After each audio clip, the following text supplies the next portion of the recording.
Shalom, selamat pagi. Sebelum memulai ibadah kita pada hari ini, akan kami bacakan warta lisan minggu ini tanggal 29 Agustus 2021. Majelis Jemaat mengucapkan selamat ibadah bagi seluruh jemaat yang mengikuti kebaktian secara online. Kiranya Tuhan memberkati kebaktian umum GKI Batu secara online pada hari ini.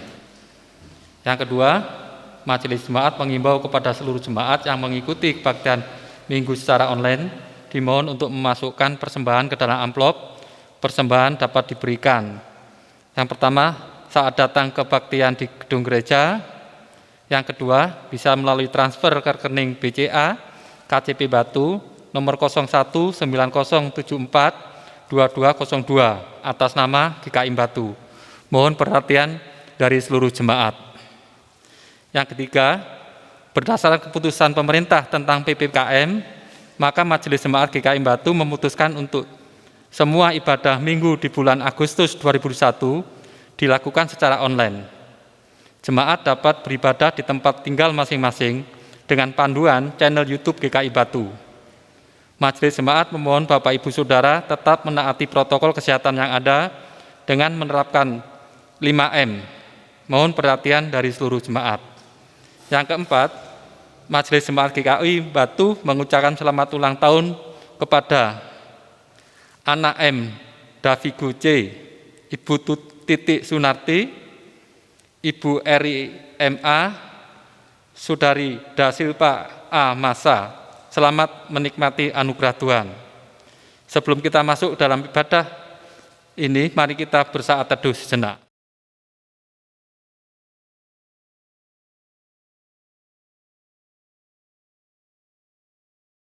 Kami mohon jemaat untuk berdiri. Saya mengundang Bapak Ibu Saudara untuk bangkit berdiri dan menyanyikan lagu Kita Masuk Rumahnya.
Kebaktian minggu ini terjadi karena kita meyakini bahwa pertolongan kita adalah dalam nama Tuhan yang menjadikan langit dan bumi.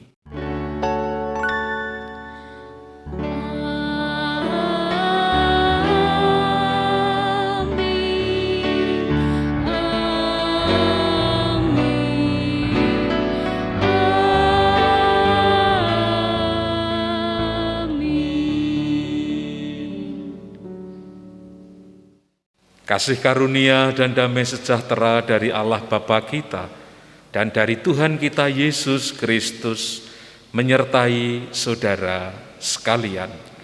Dan menyertai saudara juga. Silahkan duduk, saudara. Saudara-saudara, tema ibadah kita adalah hidup beriman yang benar.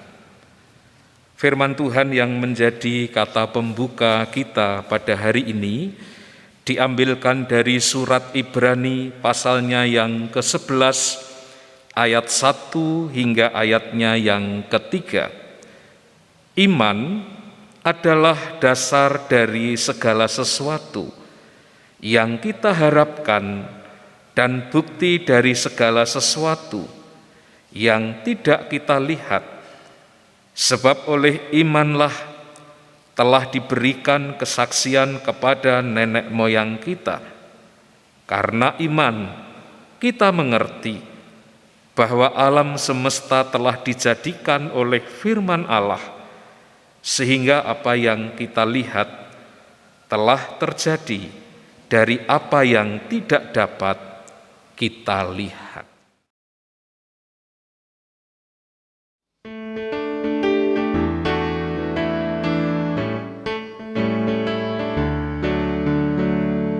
Saya mau ikut Yesus, saya mau ikut Yesus sampai selama-lamanya. Meskipun saya susah menderita dalam dunia, saya mau ikut Yesus sampai selama-lamanya.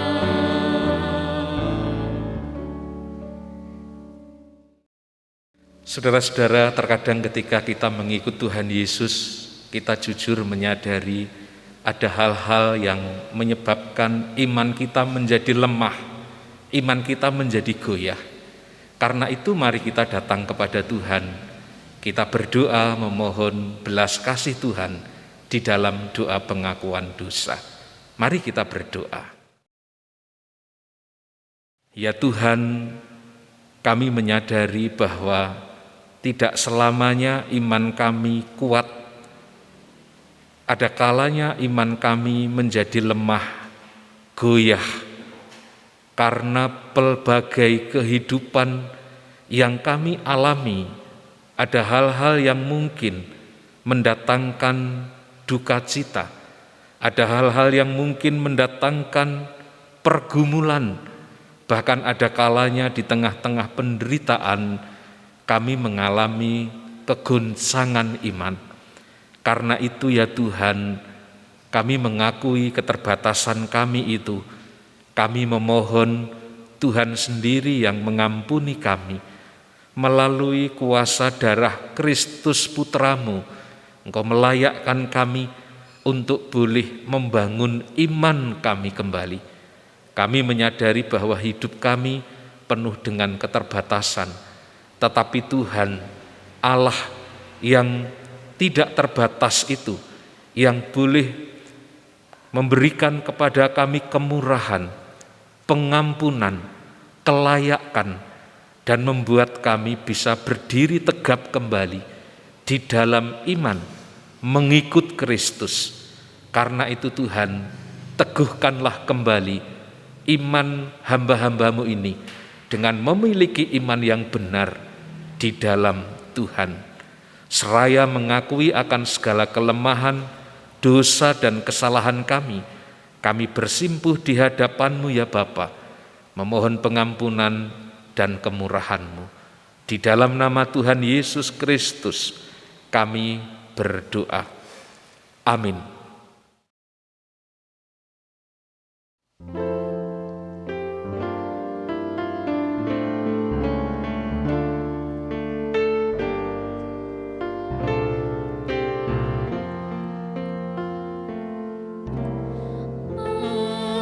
Mampirlah dengar doaku, Yesus anakku.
Mari saudara saya undang bangkit berdiri.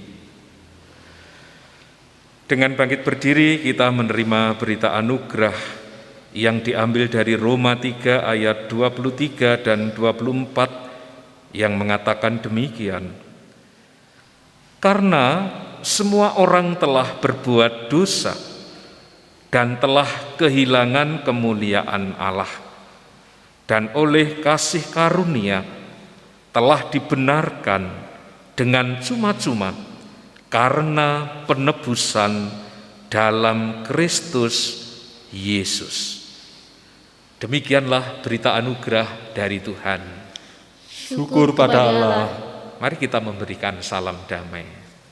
Salam damai, salam damai, salam damai.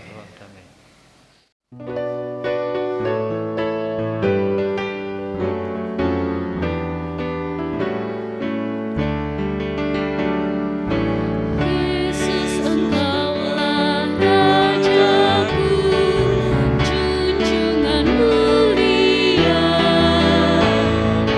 kan ku kenang sengsaramu di bukit Golgota, kan ku kenang Getsemani,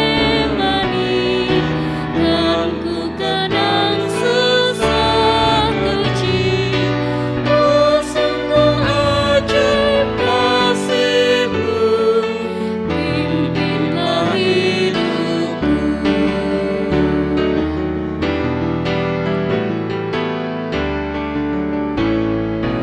Ku ingin bagai Maria yang mengasihi-Mu. Hatiku rindu selamanya mengikut langkah-Mu. Kan ku kenang Getsemani, kan ku kenang susah uji. Oh, sungguh ajaib kasih-Mu, pimpinlah hidupku.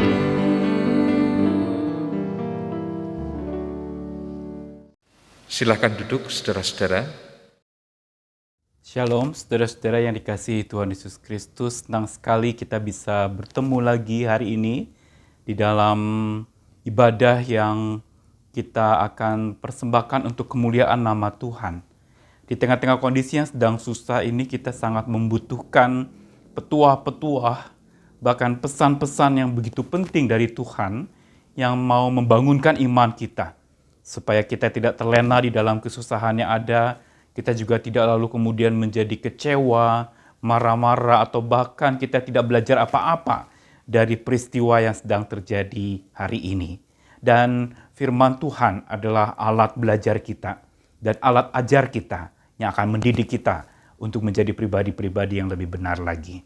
Karena itu mari kita bersama-sama berdoa dan berserah kepada Tuhan agar firman Tuhan berbicara kepada kita lebih dalam lagi pada hari ini. Mari kita berdoa. Kami pujikan Engkau adalah Raja kami barusan, Tuhan.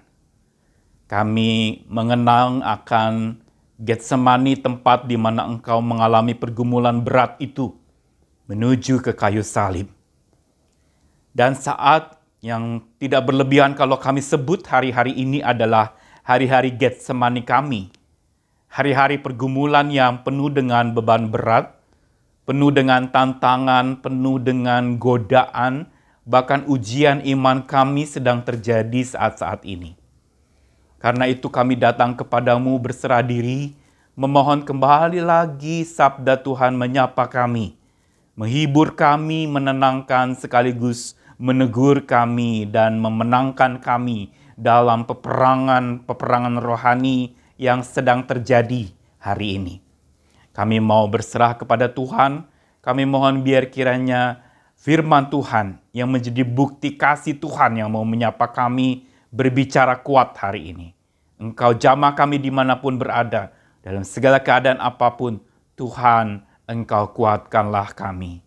Dalam nama Tuhan kami Yesus Kristus, firman hidup itu, kami berserah diri. Amin. Saudara-saudara, bacaan Alkitab kita hari ini diambil dari Injil Markus pasal yang ke-7. Ada beberapa ayatnya yang akan kita baca dengan tema kita hari ini adalah hidup iman yang benar. Mari kita lihat pertama-tama adalah Markus pasal 7 ayat 1 sampai ke 8. Markus 7 ayat 1 sampai ke 8. Perintah Allah dan adat istiadat Yahudi. Pada suatu kali serombongan orang Farisi dan beberapa ahli Taurat dari Yerusalem datang menemui Yesus. Mereka melihat bahwa beberapa orang muridnya makan dengan tangan najis, yaitu tangan yang tidak dibasuh. Sebab orang-orang Farisi seperti orang-orang Yahudi lainnya tidak makan kalau tidak melakukan pembasuhan tangan lebih dulu, karena mereka berpegang pada adat istiadat nenek moyang mereka. Dan kalau pulang dari pasar, mereka juga tidak makan kalau tidak lebih dahulu membersihkan dirinya. Banyak warisan lain lagi yang mereka pegang, umpamanya hal mencuci cawan, kendi, dan perkakas-perkakas tembaga.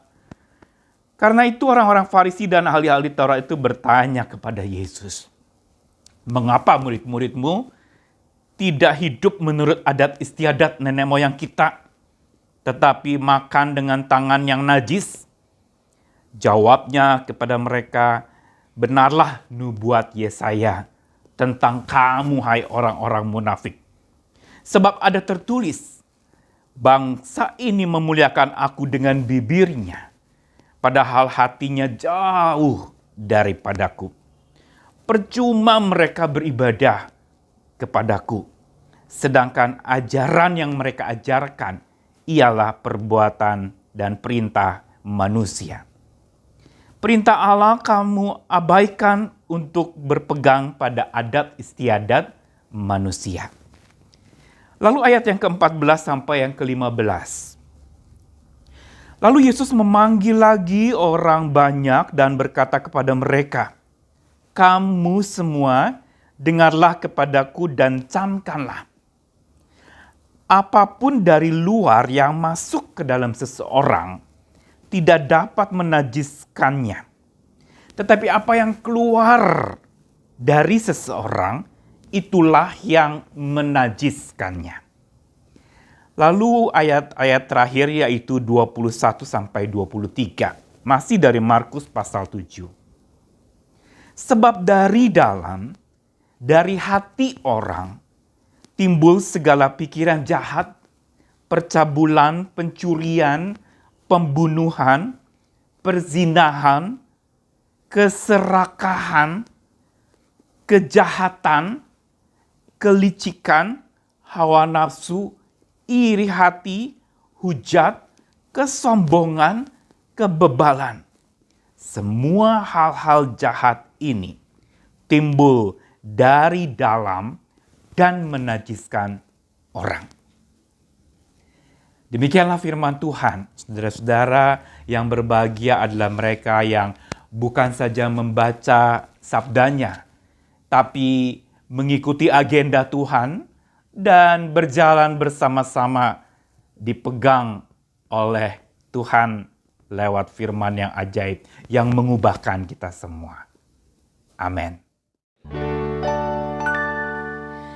Haleluya, haleluya, haleluya.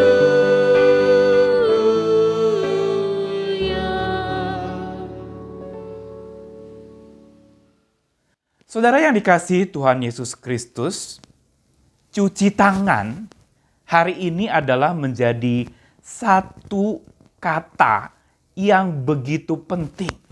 Di masa pandemi ini, protokol kesehatan mengharuskan kita makin sering cuci tangan. Tentu saja bukan cuci tangan seperti Pontius Pilatus yang lepas tangan, gak mau ikut campur, gak mau dipersalahkan dengan keputusan untuk penyaliban Yesus. Tetapi cuci tangan hari ini adalah cuci tangan yang berkaitan dengan kebersihan, berkaitan dengan masalah kondisi di mana banyak penularan virus lewat tangan yang tidak bersih ini, yang mungkin habis memegang sesuatu atau mungkin tangannya habis menyentuh orang yang ternyata membawa virus. Cuci tangan menjadi sesuatu yang penting. Protokol kesehatan mengharuskan salah satunya adalah wajib cuci tangan. Sekarang semua kita mau masuk ke toko, masuk ke mall, masuk kemana-mana, ada wastafel di depan disediakan, kita harus cuci tangan pakai sabun. Kemana-mana sekarang kita membawa yang namanya desinfektan untuk tangan, hand sanitizer untuk tangan, supaya tangan kita tetap bersih. Itu protokol kesehatan yang wajib hukumnya untuk dilakukan hari ini. Namun peristiwa cuci tangan yang tadi kita baca di dalam Injil Markus, sebenarnya ini bukan bicara protokol kesehatan. Tidak ada hubungannya dengan virus, waktu itu tidak sedang berlangsung sebuah pandemi seperti yang kita alami. Cuci tangan yang dipermasalahkan oleh orang Farisi pada waktu itu, orang yang notabene adalah orang-orang beragama yang sangat berpegang kepada adat istiadat, ini adalah bicara cuci tangan yang berkaitan dengan sebuah tradisi, berkaitan sebuah adat istiadat nenek moyang yang wajib menjaga kebersihan. Sampai di sini kita akan mengatakan, wah hebat dong. Mereka berarti orang-orang bersih. Berarti mereka juga menjaga bagaimana tangan mereka itu tidak kotor. Mereka juga harus menjaga, bahkan dikatakan tadi, kalau pulang dari pasar, mereka sebelum makan harus membersihkan dirinya.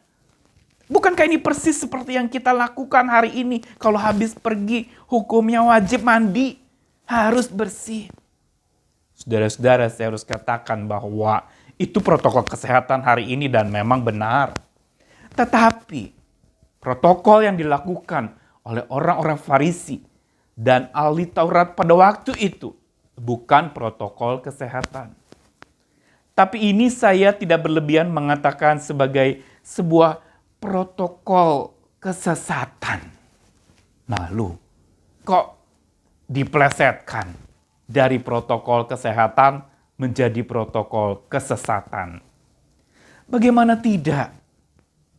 Apa yang mereka lakukan dengan tradisi atau kebiasaan mencuci tangan, menjaga kebersihan itu semata hanya urusan lahiriah. Dan ini yang menjadi masalah. Bukan lahiriah tidak penting. Bukan menjaga kebersihan tidak penting. Bukan yang namanya mandi, cuci tangan, dan untuk supaya menjaga kebersihan kesehatan kita itu tidak penting. Bukan itu. Tetapi sebenarnya yang menjadi problem adalah bicara soal iman percaya mereka. Mereka bukan orang yang tidak percaya kepada Tuhan. Percayanya luar biasa. Mereka bahkan tahu nama-nama Tuhan. Allah Yahweh disebutkan. Dan mereka beribadah kurang apa lagi. Mereka adalah orang-orang yang kalau dikatakan apakah hidup beriman? Ya beriman. Tetapi sekarang pertanyaannya adalah atas dasar apa iman mereka bertumbuh. Dan inilah sebenarnya yang menjadi pergumulan setiap kita di masa sekarang ini. Saat ini dasar iman kita sedang digoncang atau kalau saya boleh gunakan istilah ditampi, saudara. Dasar percaya kita hari ini sedang dipertanyakan. Kita ini percaya kepada hal-hal ritual, ibadah di gedung gereja. Apakah kita percaya kepada rumah Allah atau percaya kepada Allahnya? Percaya kepada gereja atau kepada kepala gerejanya? Dasar percaya kita kepada ritual-ritual atau liturgika yang kita pegang luar biasa di gereja kita. Ataukah kepada spiritual dari dinamika roh Allah yang bekerja di dalam kita. Ini pertanyaan penting. Saya suka gunakan sebuah istilah, di masa pandemi kita wajib bertanya, demi apa? Demi apa kita hidup? Hari ini, tiap hari kita dengar berita duka cita. Nggak nyangka orang hari ini masih tertawa-tawa, malam masuk rumah sakit, besok sudah almarhum. Hari ini kita bicara soal hidup demi apa? Demi uang kita kumpulkan banyak-banyak, tapi toh akhirnya nyawa melayang juga ketika Tuhan katakan, sudah stop waktu hidupmu di dunia ini. Dan masih ada lagi, demi apa, demi apa? Demi apa kita melayani? Demi apa kita beribadah? Demi gedung gereja? Demi kumpul-kumpul? Kalau nggak kumpul, ketemu orang rasanya belum ibadah? Demi itukah ibadah kita? Dan itu yang wajib kita pertanyakan di masa pandemi ini.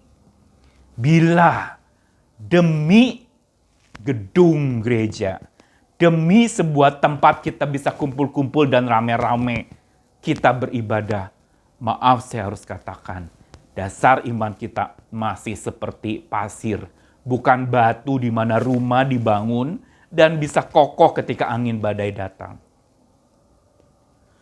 Saudara, kalau kita berbicara tentang dasar iman, maka sebenarnya kita sedang berbicara tentang hal yang paling esensial dari iman kita.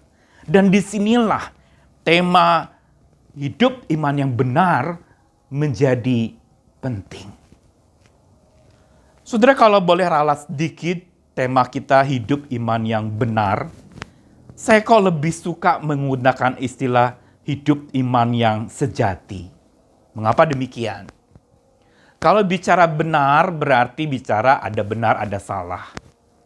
Dan itu sebenarnya pola yang dilakukan oleh orang-orang Farisi dan ahli Taurat yang notabene mereka selalu memakai perhitungan benar atau salah. Lalu menghakimi orang. Padahal bicara hidup iman itu bukan semata benar salah. Tapi sejati atau tidak sejati.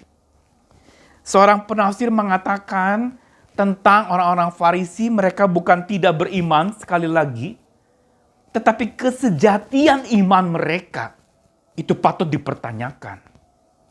True or false? Sejati atau palsu atau tiruan? Sejati atau hanya latah-latahan? Ikut karena itu tradisi turun-temurun, adat istiadat, ikutin. Apakah iman yang lalu kemudian itu diperlakukan atau diberlakukan berdasarkan sebuah keturunan turun-temurun yang diwariskan? Tapi kita tidak pertanyakan dasarnya apa kita lakukan. Dan ini menjadi penting. True or false? Atau lebih tajam lagi seorang penafsir mengatakan bahwa orang Farisi dan ahli Taurat ini telah mempraktekkan sebuah fake faith. Sebuah iman yang palsu. Sebuah iman yang memang percaya kepada Tuhan. Tapi dalam prakteknya, mereka memperlakukan dan mempraktekkannya dengan cara yang keliru. Yaitu kepalsuan hidup, kepura-puraan, tampak di luar begitu bersih, tapi hati kotor luar biasa. Tampak di luarnya itu kelihatan kinclong, putih, luar biasa. Orang akan melihat, wah suci luarnya. Tapi siapa yang tahu dalam? Siapa yang tahu pikiran? Siapa yang tahu hati? Padahal dari dalam hatilah yang tadi Tuhan Yesus katakan itu keluar hal-hal yang buruk itu. Dan bukankah di Roma juga Paulus sempat ingatkan, berubah oleh pembaruan budimu. Bukan berubah dandananmu. Bukan berubah ketika menjadi pengikut Tuhan, lalu baju kita ganti.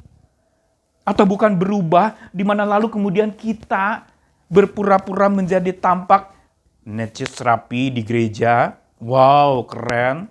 Atasannya apalagi kalau sekarang Zoom, Google Meet, atau mungkin di layar rekaman semacam ini. Wow, luarnya ini rapi, atasnya ini bagus, bawahnya siapa yang tahu.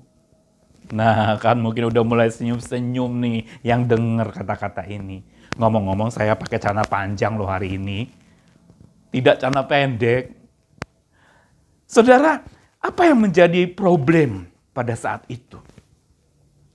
Problem yang paling penting yang menjadi bahan refleksi kita hari ini tentang hidup iman yang sejati adalah bahwa kesejatian iman itu ditentukan dari kesehatian seseorang dengan Tuhan yang menjadi dasar iman itu. Kesejatian berkaitan dengan kesehatian. Dan ini yang tidak ada di dalam diri orang-orang Farisi dan ahli Taurat yang mereka lebih menjunjung tinggi adat istiadat. Mereka bahkan tidak berpikir untuk bagaimana sehati dengan Tuhan, tetapi yang mereka pikirkan adalah apa? Ini benar atau salah nih? Ini kenapa nih kok jorok ya, kotor nih, nggak cuci tangan. Ini melanggar adat istiadat. Mereka nggak pikir bicara protokol kesehatan. Makanya tadi saya katakan ini mereka bicara protokol kesesatan. Dandanan luarnya mereka beresin, tapi dalamnya kotor luar biasa. Saudara-saudara, Larry Crabb dalam salah satu bukunya yang menginspirasi saya yaitu Inside Out. Buku ini baik sekali. Dia mengatakan bahwa perubahan hidup itu tidak dimulai dari luar. Bukan dari dandanan. Bukan kita ubah penampilan luar kita.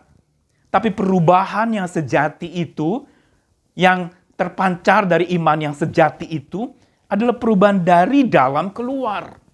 Menyeluruh from inside out, istilahnya begitu. Dalamnya bersih dulu, luarnya baru akan tampak bersih. Jangan luarnya tampak bersih, tapi dalamnya tetap kotor. Makanya tadi ada disinggung tentang cawam, tentang masalah kebersihan tampak luar. Mereka mencuci kendi, perkakas-perkakas tembaga yang luarnya mereka bersihkan. Tapi hati di dalamnya masih kotor. Demikianlah sebenarnya yang Tuhan ingin ajarkan hari ini tentang hidup iman yang sejati itu. Yaitu hidup yang mana sejati itu berdasarkan kesehatian dengan Tuhan. Ada relasi, ada pergaulan. Inilah yang membedakan iman Kristen. Kita melampaui religi, kita bicara relasi. Bukankah kenapa kita boleh sebut Allah kita sebagai Bapa kami yang di surga? Relasi itu menjadi garis bawah yang penting dan harus dipraktekkan dalam hidup iman kita yang benar. Yaitu kesejatian kita berkaitan dengan kesehatian kita dengan Tuhan. Dan ini yang hilang dari orang-orang yang memegang dan menjunjung tinggi hukum dan adat istiadat. Saudara, hati-hati. Kita ada di gereja mainstream yang sangat menekankan liturgi, tata cara, ritual. Dan hari ini semua harus diralat, diutak-atik demi supaya singkat ibadahnya. Harus ada yang dihilangkan, masih ada yang juga belum setuju dan merasa katanya belum ibadah karena liturginya ada yang hilang. Saudara, pandemi mengajarkan kita bahwa iman semata bukan bicara liturgika, tapi bicara dinamika. Sesuatu yang dinamis, sesuatu yang bergerak, bukan yang diam saja atau yang tampaknya beriman, tapi tidak ada dampak apa-apa karena tidak bergerak apa-apa. Iman yang jalan di tempat, iman treadmill, saya suka bilang begitu. Kalau orang kan nge-gym itu treadmill, dia jalan di situ memang detak jantungnya menjadi berdegup, lalu kemudian dia latihan kaki, latihan jalan, seolah-olah jalan jauh, tapi tidak kemana-mana. Kalau kita masih punya iman treadmill hari ini, di masa pandemi ini, bertobatlah. Karena hidup iman yang sejati diawali dengan kesehatian kita dengan Tuhan. Hidup yang sehati dengan Tuhan. Dan itu yang tidak ada. Mereka tidak sehati dengan Tuhan dan karena itu yang kedua, mereka mempraktekkan iman mereka juga karena tidak sehati dengan Tuhan, tidak ada yang namanya pakai hati. Gak ada urusan hati. Atau dengan kata lain dia gak punya hati, gak ada hati buat orang-orang. Yang ada adalah hati untuk hukum. Aturan ditegakkan, regulasi ditinggikan, tapi relasi ditiadakan. Saudara, makin orang beriman harusnya makin dia buka jembatan kemana-mana, makin dia bergaul karib dengan banyak orang, makin dia dekat dengan banyak orang, makin relasi terus terjalin dengan banyak orang. Bukan regulasi yang ditegakkan, tapi relasi akhirnya pudar. Saudara, inilah sebenarnya gereja. Hari ini ketika kita gereja seringkali memikirkan masalah kehadiran jemaat, kita tidak bisa berpikir lagi berapa yang hadir jemaat di dalam gedung gereja. Karena memang kita sedang tidak bisa beribadah di gedung gereja kan. Tapi hari ini justru iman yang benar mengajarkan kita tentang bagaimana Tuhan itu kehadirannya dialami oleh orang-orang dimanapun mereka berada. Itu yang jauh lebih penting. Hari ini atau dulu sebelum pandemi, gereja mungkin mengukur untuk ukuran keberhasilannya itu justru dari berapa banyak harta yang dimiliki, berapa banyak aset, berapa banyak inventaris yang ada. Dan mulai hitung-hitungan, wah cukup makmur nih gereja saya. Saudara-saudara, pada sebenarnya iman yang benar dan iman yang sejati, yang sehati dengan Tuhan itu diawali dengan hati yang hancur. Bukan bicara tentang sebuah jumlah harta benda yang membuat kita sebut gereja kita sebagai gereja makmur.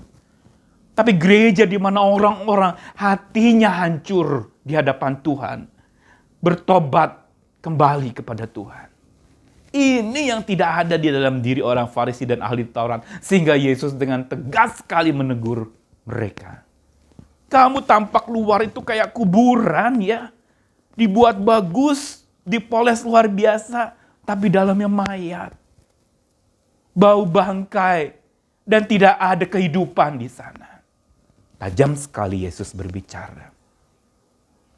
Saudara, iman yang sejati bukan saja iman yang sehati dengan Tuhan, punya relasi dengan Tuhan. Tapi iman yang juga punya hati untuk Tuhan dan untuk umat Tuhan.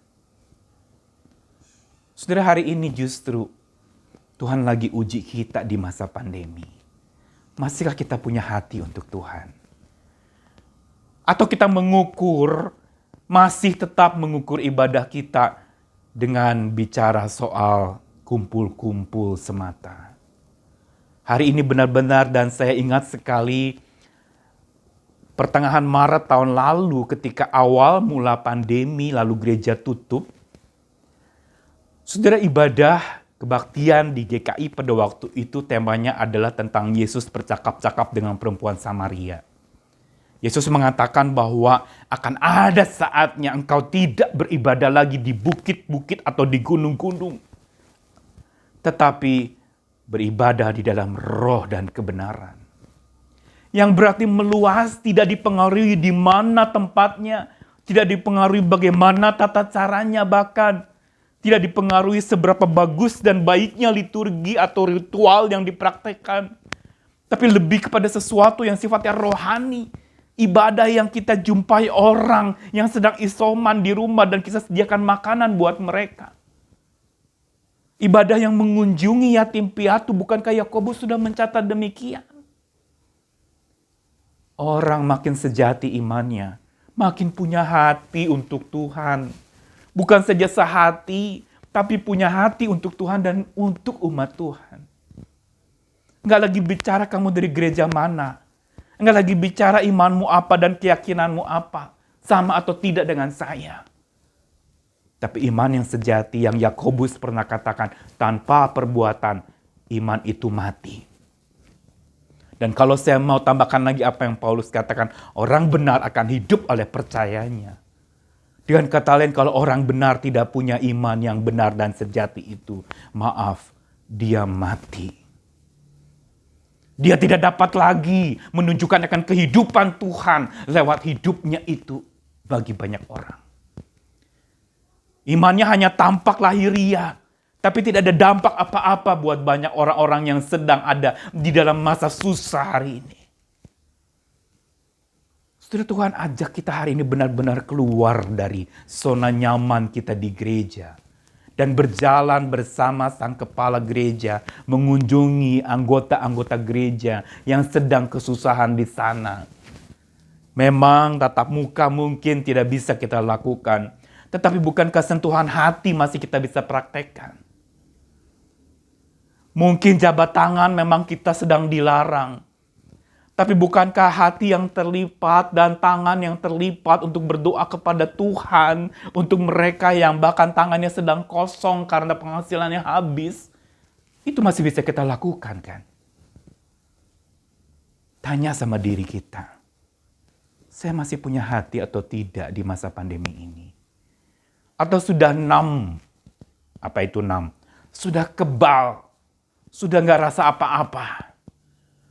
Sudah gak ada lagi yang namanya hati untuk Tuhan dan untuk umat Tuhan. Untuk manusia di dunia ini yang sedang susah. Yang ada adalah apa? Tadinya hati untuk aku. Sekarang Tuhan ingin hancurkan hati kita. Untuk supaya kita punya hati untuk Tuhan dan untuk umat Tuhan. Ini hidup iman yang benar. Dan orang-orang Farisi, ahli Taurat pada waktu itu, yang mereka pikirkan adalah adat istiadat. Tetapi kasih dan hubungan yang dekat, kasih dan keeratan ikatan persaudaraan, itu tidak ada dalam kamus mereka. Yang mereka pikirkan adalah, kenapa ini melanggar? Kenapa nggak cuci tangan? Menyalahkan tanpa mengarahkan apa-apa. Menuding tanpa mau bersanding bersama. Maunya perang tanpa melakukan perannya sebagai orang percaya yang memberi hati kepada orang lain. Saudara yang dikasihi Tuhan, mari pertanyakan kepada diri kita, periksa diri. Demi apa kita beriman kepada Tuhan? Demi surga dan lepaskan neraka? Karena saya mau surga maka saya percaya kepada Kristus? Atau memang demi Tuhan kita ikut Tuhan? Walaupun tidak dapat apa-apa, masihkah kita ikut Tuhan? Walaupun penuh derita, kan lagunya ada. Meskipun saya susah, menderita dalam dunia, saya mau ikut Yesus. Apakah memang betul-betul itu bisa kita lakukan? Walau menderita tetap ikut Tuhan. Bukankah yang kita pikir adalah surga itu tidak ada penderitaan dan saya mau itu. Tapi Tuhannya bye-bye. Kita mau surga tapi nggak mau sama yang empunya surga. Kita mau gereja tapi kita nggak mau sang kepala gereja. Saudara, hari ini mari kita bangun lagi sebuah kehidupan iman yang benar, yang sejati, di mana ada kesehatian kita dengan Tuhan. Saat-saat pandemi ini justru saat di mana kita bangun kesehatian itu dalam persekutuan pribadi kita di rumah. Bersama dengan keluarga. Di hati kita lewat saat-saat teduh dan pribadi kita dengan Tuhan. Ini saatnya ibadah dalam roh dan kebenaran ini yang kita praktekkan. Inilah saatnya juga untuk kita memberi hati kita. Masihkah engkau punya hati untuk Tuhan dan untuk umat Tuhan yang sedang menderita hari ini? Mari berserah, mari tetap hidup di dalam kasih Tuhan. Dia punya hati untuk kita, dan Dia mau kita juga berikan hati kita untuk Tuhan dan sesama kita. Ini iman yang sejati, sehati dengan Tuhan, punya hati untuk Tuhan, dan juga memberi hati buat sesama kita yang membutuhkan. Amin.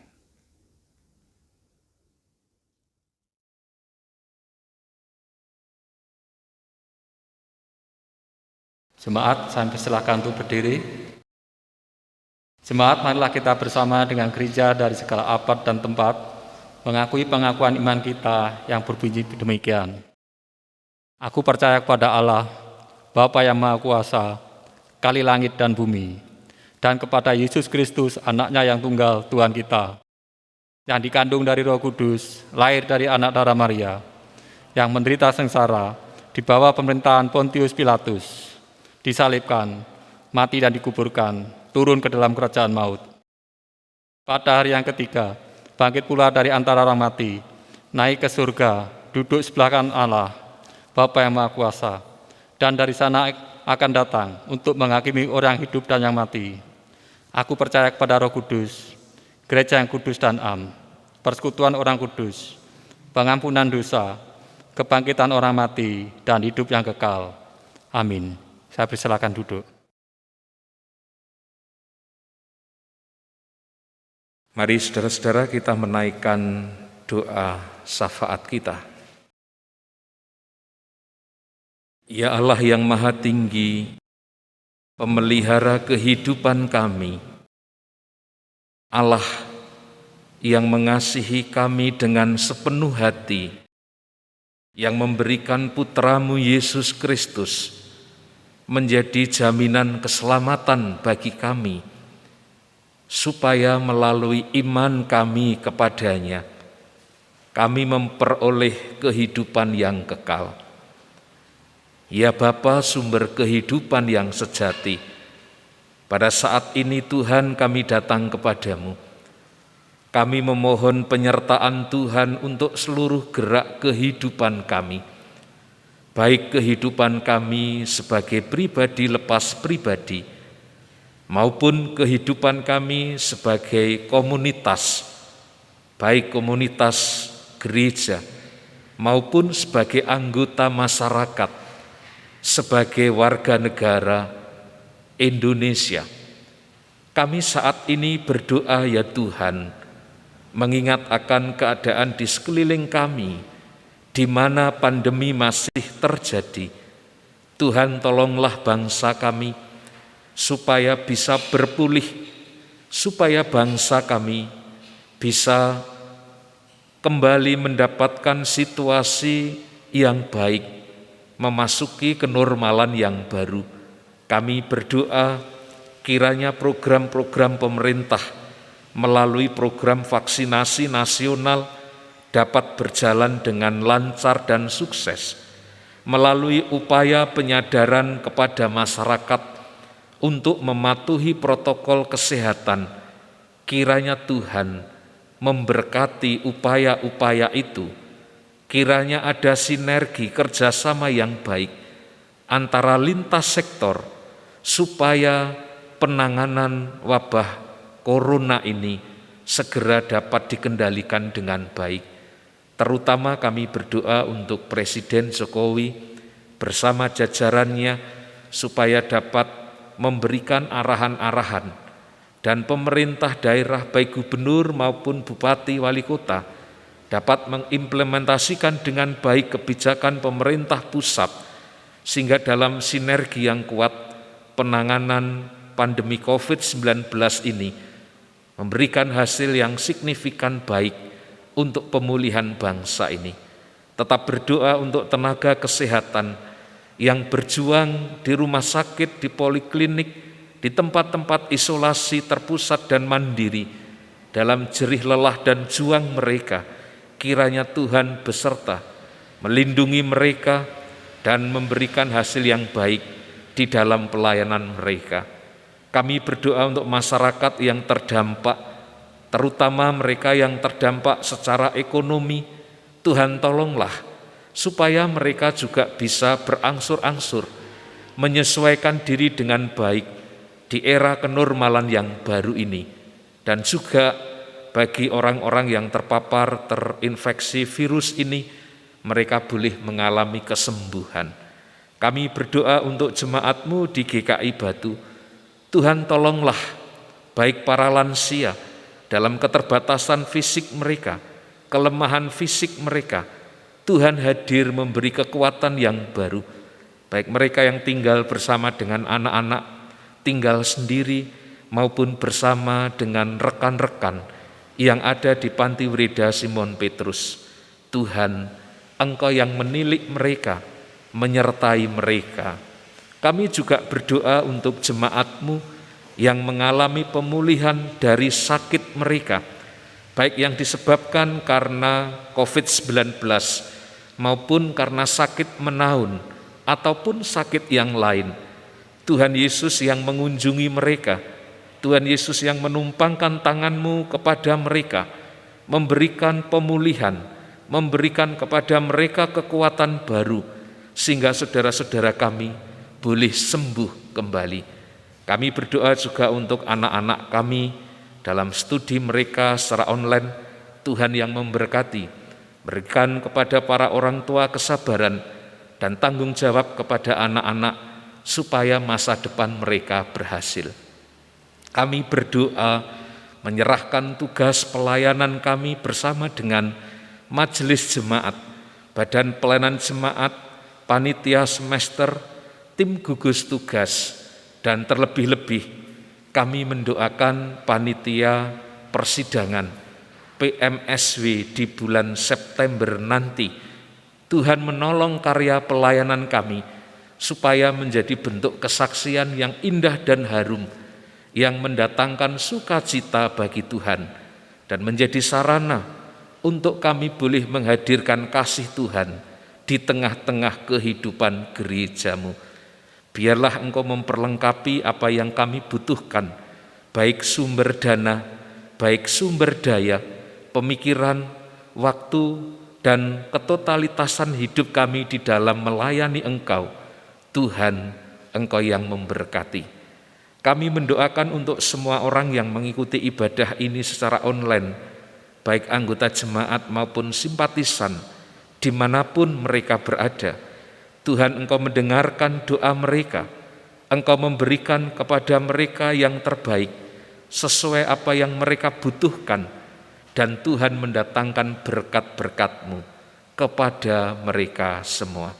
Yang sedih Tuhan hibur, yang lemah Tuhan kuatkan, yang mereka menjauh daripada-Mu, mengalami kelemahan iman, kiranya Tuhan mencari dan menemukan mereka, merangkul mereka, dan Engkau mengumpulkan bersama dengan kawanan domba-Mu di dalam pengasuhan Gembala yang agung, yaitu Tuhan Yesus sendiri. Terima kasih Bapa di dalam surga, inilah permohonan kami. Kami naikkan kepada-Mu berdasarkan iman kami di dalam Tuhan Yesus Kristus yang mengajar kami berdoa. Bapa kami yang di surga, dikuduskanlah nama-Mu, datanglah kerajaan-Mu, jadilah kehendak-Mu di bumi seperti di surga. Berikanlah kami pada hari ini makanan kami yang secukupnya, dan ampunilah kami akan kesalahan kami seperti kami juga mengampuni orang yang bersalah kepada kami. Dan janganlah membawa kami ke dalam pencobaan, tetapi lepaskanlah kami daripada yang jahat. Karena Engkaulah yang empunya kerajaan dan kuasa dan kemuliaan sampai selama-lamanya. Amin. Kini saatnya kita memberi persembahan pada Tuhan. Nat persembahan terambil dari Efesus 5 ayat yang ke-20 yang berbunyi demikian. Ucaplah syukur senantiasa atas segala sesuatu dalam nama Tuhan kita Yesus Kristus kepada Allah dan Bapa kita. Kita nyanyikan hidup kita yang benar.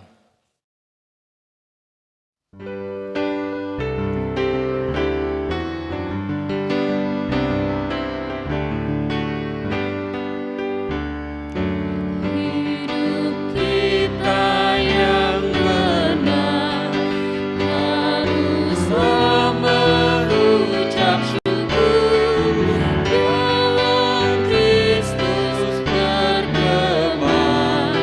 Janganlah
Kami undang jemaat untuk berdiri. Mari kita berdoa untuk persembahan kita pada hari ini. Ya Bapa kami surga, terima kasih Tuhan atas kasih anugerah Tuhan. Tuhan telah berikan waktu kami untuk memberikan persembahan kepada Tuhan. Atas anugerah Tuhan dan berkat-berkat Tuhan yang kami terima tiap-tiap hari, yang kami sesuatu yang kita perlukan Tuhan sudah kasihkan pada kami semua Tuhan. Oh Tuhan, terima kasih ya Tuhan, saat ini Tuhan kami persembahan kepada Tuhan untuk dapat digunakan dalam pelayanan kami, khususnya di KI maupun di sekitar GKI, dan seluruhnya khususnya untuk pelayanan perkembangan Injil di dunia ini Tuhan. Oh Tuhan, terima kasih ya Tuhan, kami juga berdoa Tuhan untuk majelis jemaat yang akan mengelola persembahan ini Tuhan. Beri hikmat, akal budi dan tanggung jawabnya, yang takut akan Tuhan untuk mengelola persembahan ini Tuhan. Supaya persembahan ini dapat dibuat ataupun dipekerjakan untuk semua pelayanan-pelayanan di KI, khususnya di KI Batu maupun pelayanan lebih luas lagi Tuhan. Oh Tuhan, terima kasih Tuhan. Saat ini kami jangan berdoa di dalam nama Tuhan Yesus Kristus. Haleluya. Amin.